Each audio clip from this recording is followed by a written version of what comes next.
भट्टाला आहे. त्या विटाभट्टांवर सुरुवातीला मी मराठा समाजाला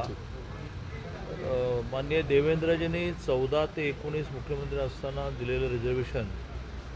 सुप्रीम कोर्टात टिकू न शकल्यामुळे हायकोर्टात टिकलं, सुप्रीम कोर्टामध्ये महाविकास आघाडी सरकार ते टिकवता आला नाही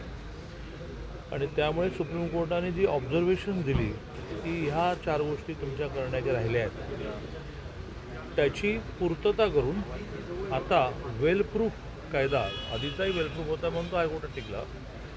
पण तरी सुप्रीम कोर्टाने ज्या त्रुटी दाखवून दिल्या, उदाहरणार्थ सॅम्पल सर्वे नको, मास सर्वे हवा आहे, तर जवळजवळ 2.5 कोटी लोकांचा हा सर्वे झाला आणि त्या सगळ्या पूर्तता करून महाराष्ट्राचे मुख्यमंत्री माननीय एकनाथजी शिंदे यांनी जो मराठा समाजाला 10% नोकऱ्या आणि 10% शिक्षणात आरक्षणाचा कायदा आणला, त्याबद्दल मी समाधान व्यक्त करतो.